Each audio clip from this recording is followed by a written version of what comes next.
Hello CA student, this is a revision video of the company audit 1 chapter 7. ये book institute का book है, practice manual. If you want to score good marks, then you have to follow practice manual.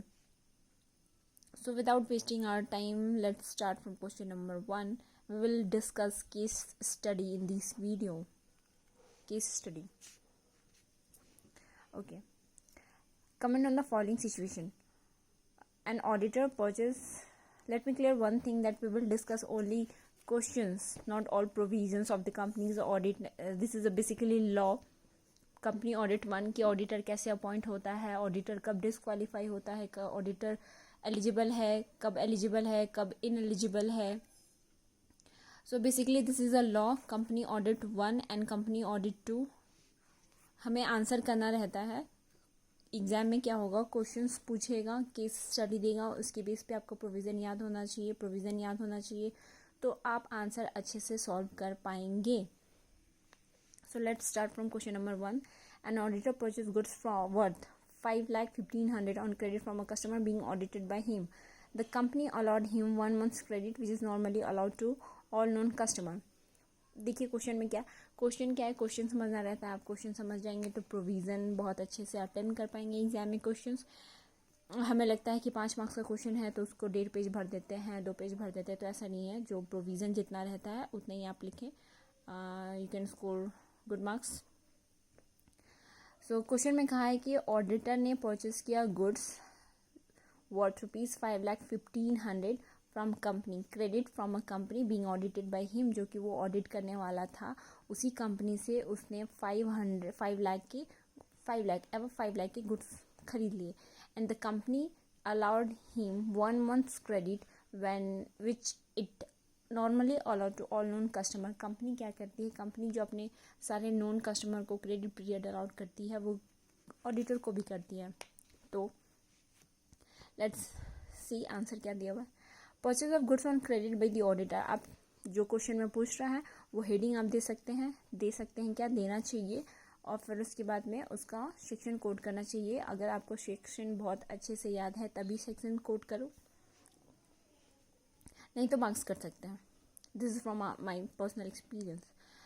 Okay, section 141(3)(d)(2 of the Companies Act 2013 is specified that the person shall be disqualified to act as an auditor. वो disqualified हो जाएगा auditor अगर उसने if he is indebted to the company for an amount exceeding 5 lakh rupees. अगर 5 lakh rupees या उससे ज़्यादा के गुड्स परचेज कर लेता है कोई ऑडिटर या उसका पार्टनर या उसका relative from the amount exceeding 5 lakh rupees, उसी कंपनी से, उसकी सब्सिडरी कंपनी से, उसकी होल्डिंग कंपनी से, उसकी एसोसिएटेड कंपनी से, और a subsidiary of such holding company.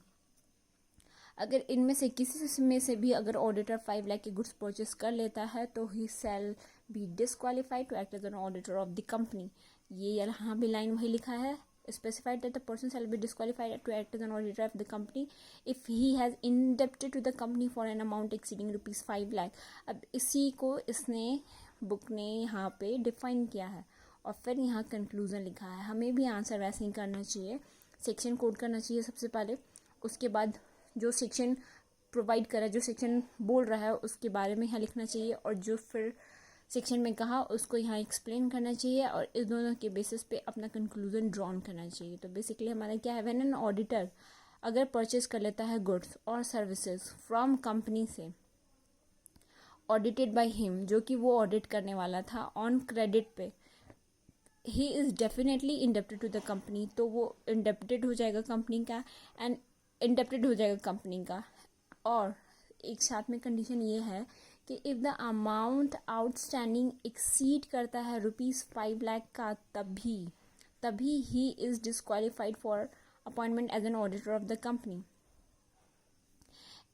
It will not make any difference, कोई बदलाव नहीं आएगा, if the company allows him the same period of credit as it's allowed to other customer on the normal course on the normal terms and condition of the business. जैसे कि company अपने सारे customer के साथ कर रही है, वैसे ही अगर ऑडिटर के साथ करती है तो वो एक इररिलेवेंट पॉइंट है, इससे कोई फ़र्क नहीं पड़ता। अगर ऑडिटर ने खरीद लिया है 5 लाख रुपए या 5 लाख से ज़्यादा का गुड्स, तो वो डेफिनेटली इंडेप्टेड हो जाता है कंपनी का और वो डिस्क्वालीफाइड हो जाता है and he shall have to vacate his office.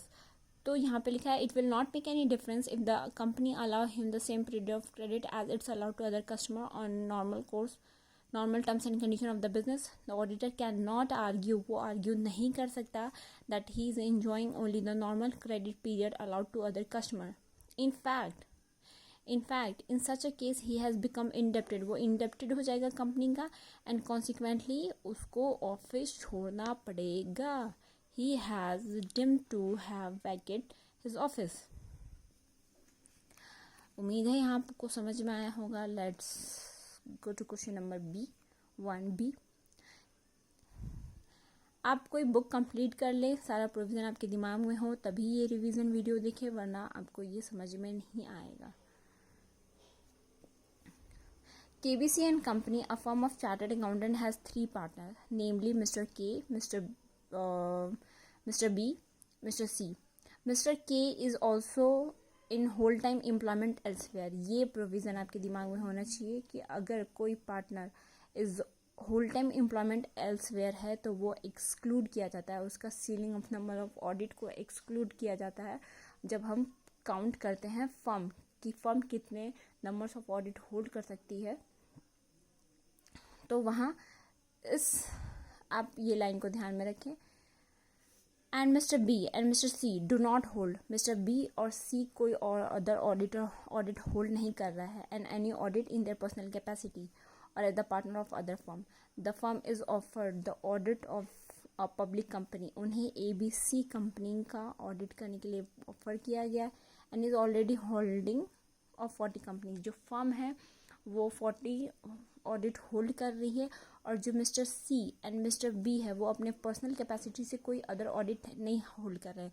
तो एक इंडिविजुअल जो कि ऑडिटर है वो बेसिकली 20 कंपनीज ऑडिट होल्ड कर सकता है, उसके अलावा नहीं कर सकता. Company audit means company audit, not company other than see this land company other than one person company, dormant company, small companies and private company having paid shares capital less than 100 crore.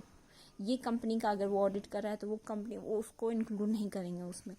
अब यहाँ पढ़ते हैं ceiling on number of company audit. Section 141(3)(g of the companies act 2030 stated that the following person कौन कौन सा person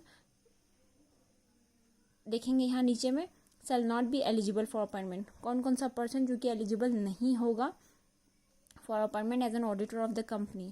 A person जो कि who is full time employment elsewhere. A person जो full time employment elsewhere है. person यहाँ पे उस ऑडिटर के बारे में बात हो रहा है, उस चार्टर्ड अकाउंटेंट के बारे में बात हो रहा है जिसको कि आप अपॉइंट करना चाह रहे हैं. A person who is full time employment elsewhere और a person और a partner of a firm अगर होल्ड कर रहा है appointment as its auditor. if such person और partner is at the date of such appointment और reappointment hold करता है appointment as an auditor of more than 20 companies, तो वो shall not be eligible for appointment as an auditor of the company. अब देखिए ये company का भी ऑडिट कर रहे हैं तो वो काउंट नहीं होगा इसमें. Other than one person company, dormant company, small company and private company having paid sales capital less than 100 crore. So यहाँ हम लोगों ने प्रोविज़न, यहाँ आपने देखा कि यहाँ प्रोविज़न लिखा हुआ है. प्रोविज़न में फिर in the given case mister K a partner in the firm KBC and company, mister K जो KBC एंड कंपनी में इज होल टाइम एम्प्लॉयमेंट था elsewhere, therefore he will be excluded. उसको exclude किया जाएगा कहाँ पे से, in determining the number of company audit that the firm can hold. Mister B और मिस्टर सी जैसा कि क्वेश्चन में दिया था कि उन्होंने अपनी पर्सनल कैपेसिटी से कोई अदर ऑडिट होल्ड नहीं कर रखा है, तो उसी को फिर लिखा है कि mister B and mister C do not hold any audit in their personal capacity और as partner of other firm. The total number of company audit that can be accepted by the KBC company is 40 company audit other than, सिर्फ company audit 40 other than 1% companies, dormant companies, small company, private company having paid up shares capital. अगर ये सब company का आप audit कर रहे हैं तो वो कंपनी ऑडिट में काउंट नहीं होगा। And in the given case, company is already holding 40 audits. Therefore, KBC and company can't accept the offer for audit of a public company ABC Limited. Basically, यहाँ पे देखना है कि तीन पार्टनर था, हम यहाँ पे करके दिखा सकते हैं। एक KBC एंड कंपनी है, इसके तीन पार्टनर थे, मिस्टर के, मिस्टर बी एंड मिस्टर सी। तीनों अपनी पर्सनल कैपेसिटी से होल्ड कर सकते हैं 20 कंपनी ऑडिट, लेकिन other than 1% company, dormant company and a company having paid up shares capital 100 crore, less than 100 crore. Okay, तो इसमें मिस्टर के जो था ये होल टाइम एम्प्लॉयमेंट था एल्सवेयर, तो इसको एक्सक्लूड किया जाएगा फ्रॉम द काउंटिंग ऑफ कि फर्म कितना कंपनी ऑडिट होल्ड कर सकता है। तो कम कंपनी ऑडिट होल्ड कर सकता है 40 ऑडिट, ठीक है। एंड कंपनी ऑलरेडी होल्ड कर रहा है 40 ऑडिट। क्वेश्चन में लिखा है कि कंपनी और कितना कर सकता है, तो 40 तो कंप्लीट हो गया ऑलरेडी और 40 उनके पास पहले से था, तो कंपनी और दूसरा और कंपनी जो ये आपका फर्म था सीए फर्म, वो और कंपनी ऑडिट नहीं ले सकती क्योंकि उनके पास ऑलरेडी 40 ऑडिट हैं। उम्मीद है ये वीडियो आपको पसंद आया।